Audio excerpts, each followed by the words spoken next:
Subways and buses are the arteries that keep Gotham alive. When they pulse, the city lives. When they cease, the city dies a little.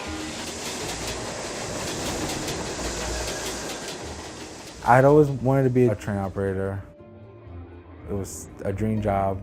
The New York City subway was always some place where I used to spend my free time when I was a kid.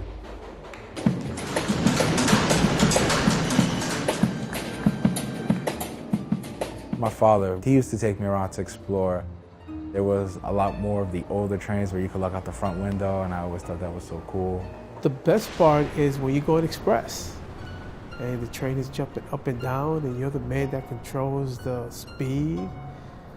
And it's fun. It's like you being in a race car. I guess it's an ego thing that we get to drive these 10-ton trains and move all these people every day. When I was in high school, I very rarely saw women operators. And it just so happened that one day the train operator was a woman, and I had asked her, how do I get this job? They looked very zen. It just seemed like an easy job. I was very wrong, by the way.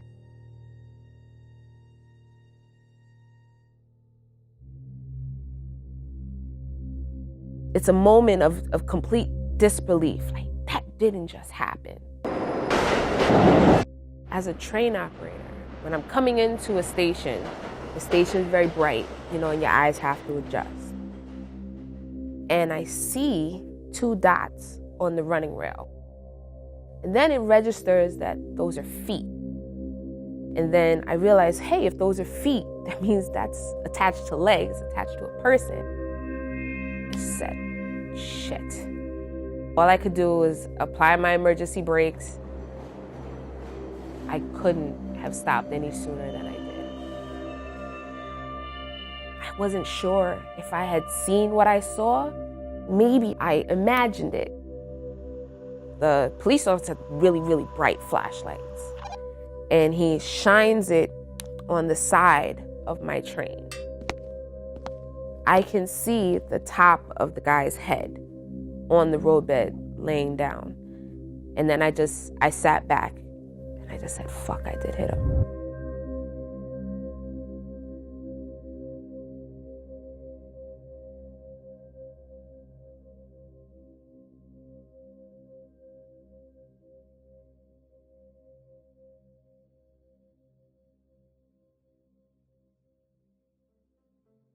A 12-9 is the code we use when there's a man or woman underneath the train.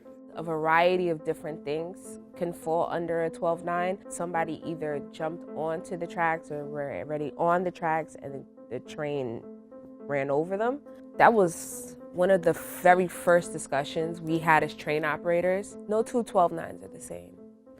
And there's really no way to prepare for them, and there's absolutely no way to prevent them. I was only about a year as an operator before I had my first 12-9. There's really no emotional preparedness unless you happen to speak to a person who's experienced it before. The worst part about a 12-9 is descending to the roadbed, looking for the body. I try not to look at the person's face because I have a problem that when I'm food shopping, when I'm at the mall, I always see somebody that resembles one of the individuals that I had a 12-9. It became clear that 12-9s are much more prevalent.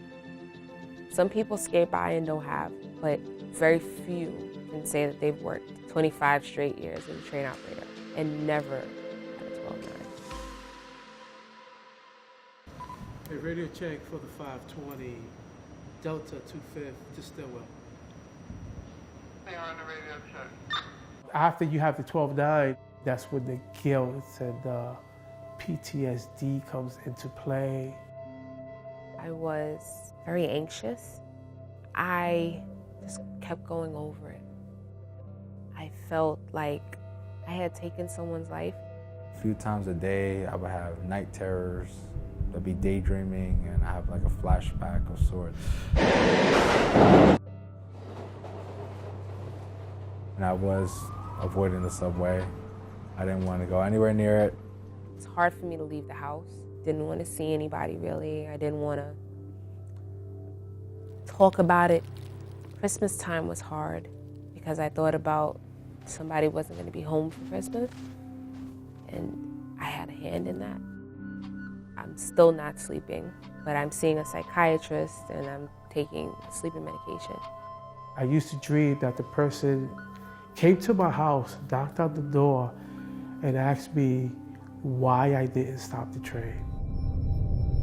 And I'm trying to explain to him that the train does not stop like a vehicle. I need a certain amount of distance, and you was just too close for me to stop in time. Then I wake up.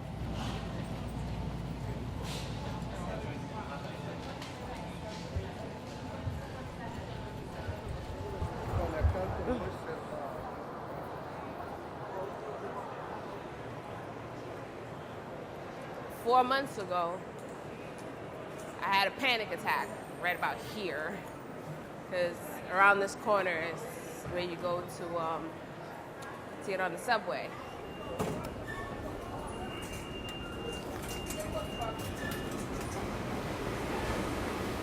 I try to tell myself the faster I get down and the faster I get on the train, the faster I can get home, and it's over.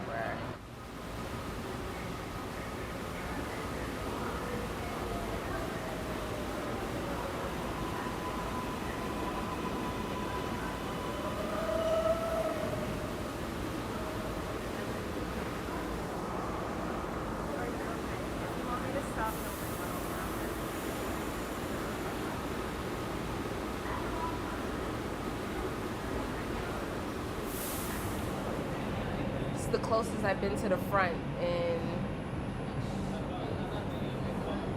3 months.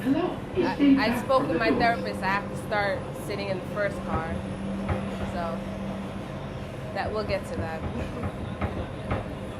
It's not as bad as it was. It's still a little unsettling for me.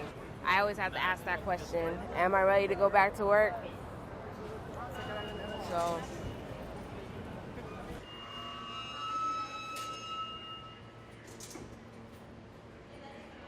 It's generally the area where it happened is where I still have some issues, some anxiety, but it's stuff that I'm getting over.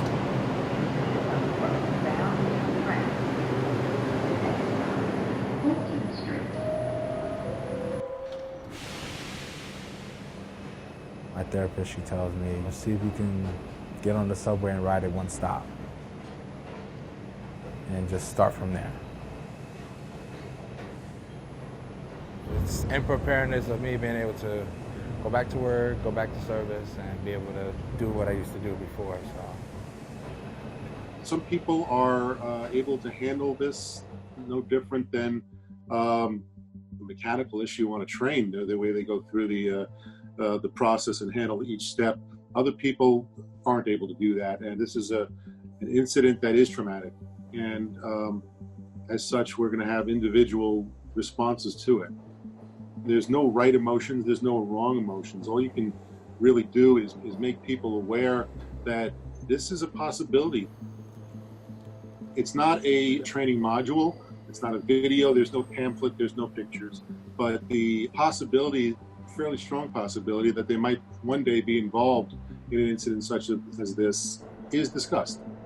And we let them know that they're not alone out there. There have been others.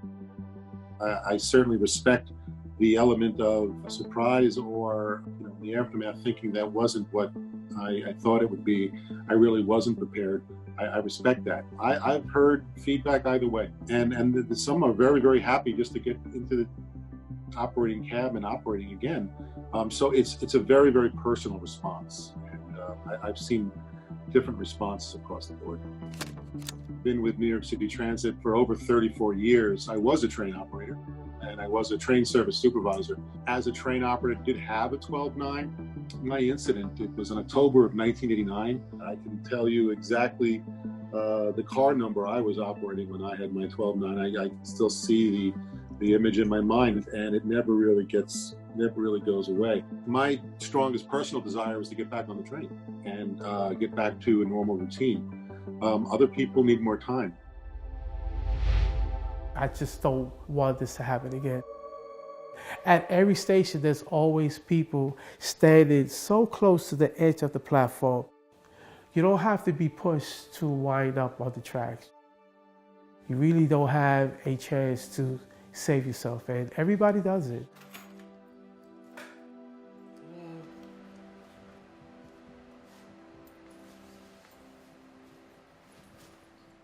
Yeah, I can't wait until I retire in 2 years. I'll be so happy that I don't have to get on another train ever again. A 12-9 is a tragedy for everyone, but they are still outliers. I mean, there are over 8,000 trips on a normal weekday, about 1.8 million weekday trips a year. And the number of 12-9s that we experience are still very, very few relative to the number of trips that we operate. It is still very much an outlier.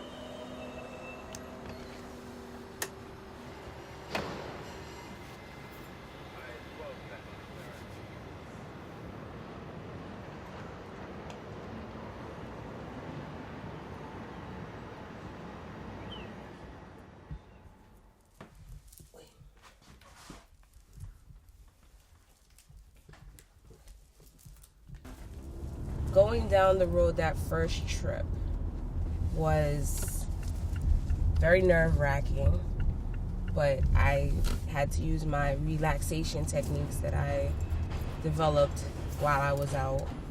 I was able to talk myself off the ledge for most of that day, but by the end of it, I said I can do this. Some days are a little harder than others, but I'm kept busy with other things, and it is a reality of the job, but I don't have to think about it every single day. Please step aside and let the customers off the train first. I still think about the incident every now and then, and I just, practice the steps that I learned in therapy to kind of get myself out of those moments. I've talked about it amongst other coworkers, and because of the frequency it was happening these last few years, we almost kind of expect it to happen one day. But there's no place I'd rather be. The New York City subway is, one of the marvels of the world. To be able to move the people in what's considered the capital of the world, it's a great, tremendous honor, and I take a lot of pride in my work.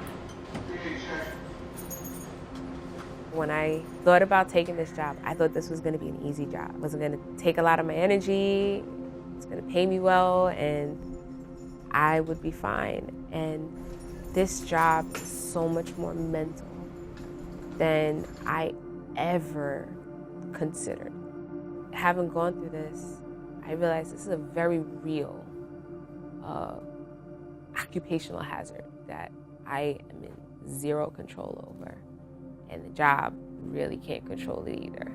It's something that transit, from their point of view, happens so often that it's just another incident. But for the train operator, it's an incident that will stick with you for the rest of your life. So if someone is determined to kill themselves, it has a ripple effect.